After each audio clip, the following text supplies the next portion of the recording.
Reka mfate uyu mwanya mbifurize kugira igitondo cyiza mwebwe mudukurikiye muri mu bice bitandukanye hirya no hino mu Rwanda no hanze y'igihugu cy'u Rwanda. Tariki ya 14 ukwezi kwa 10 2025 ikaze muri gahunda z'amakuru yacu. Reka tuhere mu gihugu cy'u Burundi haravugwa inkuru y'akababaro ku buzima bwa General Alain Guillaume Bunyoni uhoze ari minisitiri w'intebe. Biravugwa ko yagiye muri koma. Amakuru aturuka mu gihugu cy'u Burundi aravuga ko General Alain Guillaume Bunyoni wahoze ari minisitiri w'intebe w'iki gihugu yamaze kujya muri koma. Bunyoni yagiye muri koma nyuma y'iminsi igera kuri 5 avanwa muri gereza yarafungiwemo akajyanwa kuvurizwa mu bitaro bikuru bya Gitega. Ubwo yajyanwaga muri ibi bitaro bwo amakuru yavugaga ko atashoboraga kubona, kuvuga cyangwa se kumva. General Alain Guillaume Bunyoni wari mu bapolisi batinyitse mu Burundi, yabaye minisitiri w'intebe w'iki gihugu hagati ya 2020 kugeza muri 2022. Muri Mata 2023 kandi nibwo uyu mugabo yatawe muri yombi ashinjwa ibyaha birimo gushaka kugira nabi Perezida Evariste Ndayishimiye. Ni ibyaha nyuma yaje guhamwa n'urukiko rw'ikirenga mu Burundi rumukatira igifungo cya burundu ndetse no kujyanwa muri gereza ya Gitega muri iki gihugu cy'u Burundi.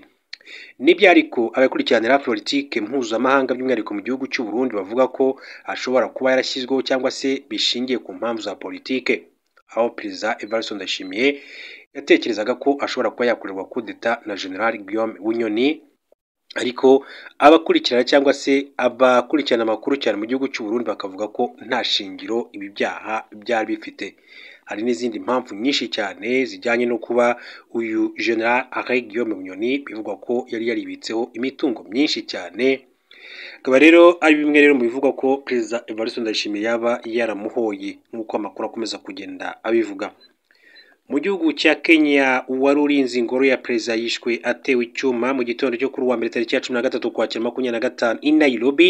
Habaye urupfu rutunguranye rw'umupolisi wo mu ishami rya General Service Unity wacungaga umutekano ku ngoro ya Perezida William Ruto nk'uko amakuru abivuga. Amakuru atangwa n'inzego z'umutekano avuga ko umupolisi yishwe n'umugabo witwaje icumu ubwo yari ku burinzi hafi y'irembo rya Du ahinjirira abashyitsi bajya muri mu ngoro ya Perezida. Uwo mugabo bivugwa ko afite imyaka 56, yaje yambaye nk'umutindi wo ku muhanda, afite isaho nini cyane yahishemo icumu, yaje kwisha inyuma y'indabo ategereza igihe abashinzwe umutekano bari bahugijwe n'imodoka yinjiraga, maze ahita asohoka vuba amutera icumu mu gituza. Umupolisi yahise ajyanwa ku bitaro bya Kenyatta National Hospital, ariko yahageze yamaze gushamwuka kubera amaraso menshi yari yatakaje. Abandi bapolisi bari hafi aho ngaho bahise bafata uwo mugabo batuma ashyikirizwa inzego z'iperereza. Mu magambo yabwiye polisi yavuze ko yoherejwe na Satani kugira ngo agire icyo akora. Iri sanganya ryabaye mu gihe Perezida William Ruto yari muri iyi ngoro yitegura kujya mu ruzinduko i Kansas City mu ntara ya Machakos. Inzego z'umutekano zahise rero zikaza umutekano ku marembo yose y'ingoro ya Perezida muri iki gihugu cya Kenya. Byongeye kandi iyi mpanuka yabaye nyuma y'amasaha make undi mupolisi wa Gisu yiciwe muri hoteli iri hafi ya Mombasa Road, aho bivugwa ko yaguye mu ntoki z'umuturage nyuma yo gushwana.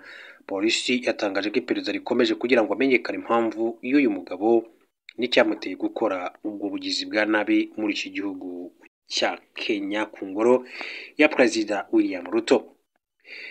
Mu gihugu cya Repubulika Demokarasi ya Kongo, muhuro w'ibanga wa Joseph Kabila na bakeba ba Tshisekedi i Nairobi mu gihugu cya Kenya. Joseph Kabila Kabange wahoze ari Perezida wa Repubulika Demokarasi ya Kongo yahurije i Nairobi abanyapolitiki batandukanye batavuga rumwe n'ubutegetsi bwa Perezida Felix Tshisekedi Tshilombo wamusimbuye ku butegetsi. Kabila agiye guhuza abanyapolitike mu ibanga nyuma y'ibyumweru 2 ubutegetsi bw'i Kinshasa bamukatiye urwo gupfa nyuma yo kumuhamya ibyaha birimo kugambanira igihugu, kujya mutwe ugambiriye gukuraho ubutegetsi ndetse n'ibyaha by'intambara.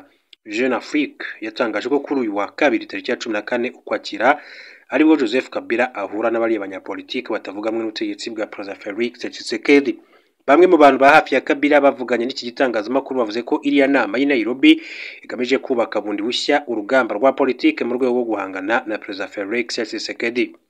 Kuri ubu bamaze kwemera kwitabira inama harimo Matata Ponyo Mapon wahoze ari minisitiri w'intebe wa Repubulika Demokarasi ya Kongo, umaze amezi make ahungiye mu Bubiligi nyuma yo gukatirwa imyaka 10 yo gukora imirimo y'agato.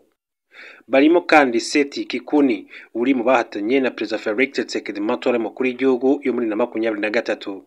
Frank Diongo umaze igihe yarahungiye mu Bubiligi cyo kimwe n'abayoboke benshi b'impuzamashyaka Front Commun pour le Congo FCC ya Joseph Kabila nka Nehemi Mwiranya Wilonja Ozi ari umuyobozi w'ibiro bye, Roymo Chibanda usanzwe ari umuhuzabikorwa wa FCC, Jose Makila wigeze kuba minisitiri ku butegetsi bwa Joseph Kabila na Richard Muyeji wahoze ari guverineri w'intara ya Luaraba.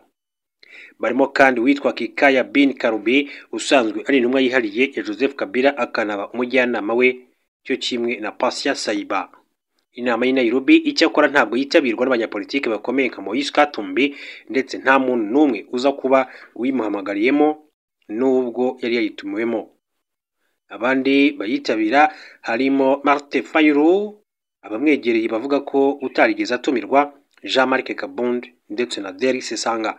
Hanyuma rero uyu witwa Moise Katumbi ntabwo yigeze yayitumiwemo ariko ntabwo araza kwitabira ndetse biravuga ko nta n'umuntu uraza kuba umuhagarariye muri inama yateguwe na Joseph Kabila Kabanga hoze ari perezida wa Repubulika ya Demokarasi ya Kongo kuva 2001 kugeza 2019, bivuze ko yamaze imyaka 18 ku butegetsi.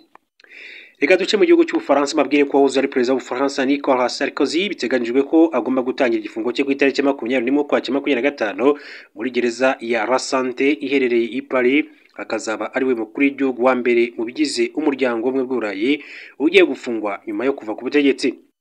Makuru avuga ko kuri uyu wa mbere Nicolas Sarkozy yitabye ibiro by'ubushinjacyaha bukuru bushinzwe kurwanya ruswa n'inyezwa ry'umutungo PNF kugira ngo hamenyekane ibijyanye n'urugo n'uburyo igifungo cye kizashyirwa mu bikorwa, ariko ubwo bushinjacyaha bwatangaje ko butashimangira cyangwa ngo buhakane ayo makuru. Umwunganira amategeko Christophe Ingres nawe ntacyo yabivuzeho.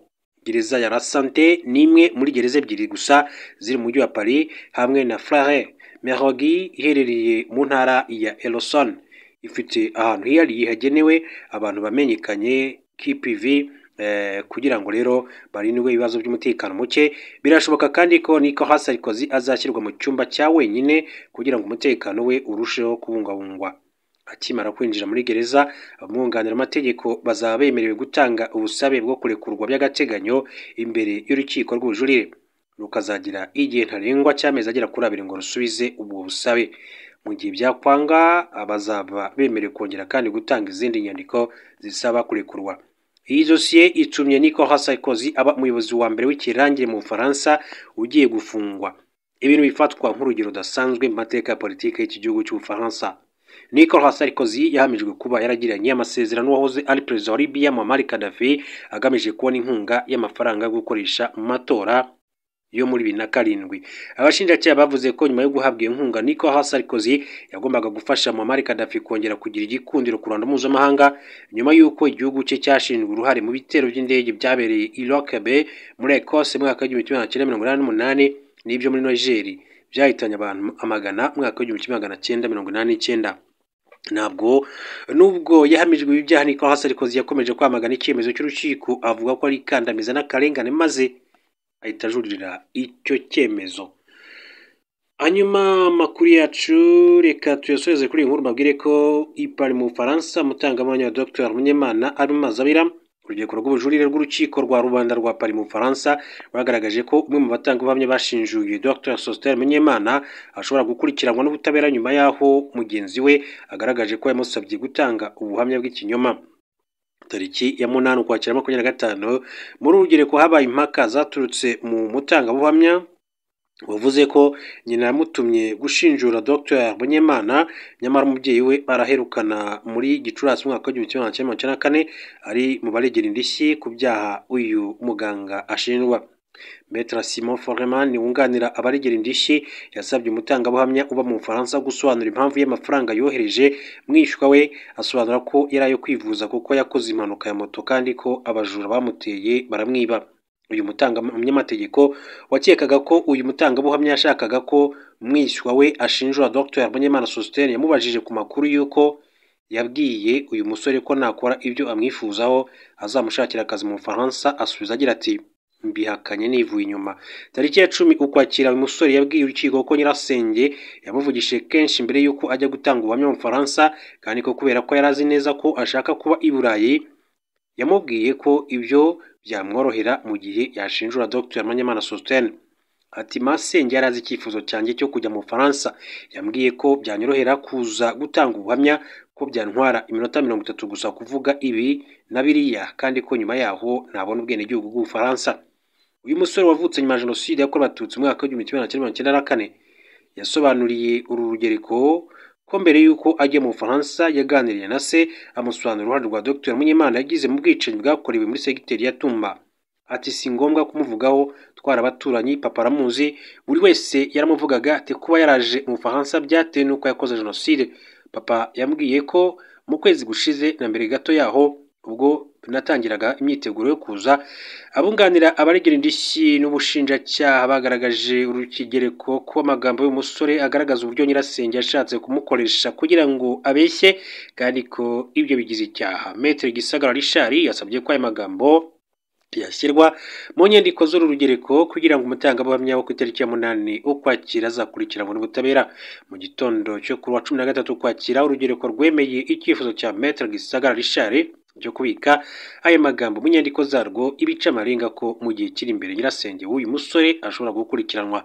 Ibi Maître Gisagara yabisobanura agira ati yagaragaje urukiko ko nyirasenge yagerageje kumushuka. Ati nasabye urukiko kubika aya magambo ye mu nyandiko zarwo kuko agaragaramo ibigize icyaha cyo gushuka umutangabuhamya. Muri iki gitondo urukiko rwemeye icyo cyifuzo. Dr Munyemana yabaye muganga muri Prefecture ya Butare muri 2023. Urukiko rwa Rwanda rwa Paris mu Bufaransa rwamuhamije ibyaha bya Jenoside byibasiye inyoko n'ubwinjiracyaha muri ibyaha, rumukatiye igifungo cy'imyaka 24. Ku itariki ya 16 Nzeri 2025, Dr Munyemana ari kuburana ubujurire muri uru rugereko ko yifuza kugirwa umwere agakurirwaho iki gihano. Biteganyijwe ko urubanza rwe ruzarangira tariki 24 Ukwakira i Paris mu gihugu cy'Ubufaransa.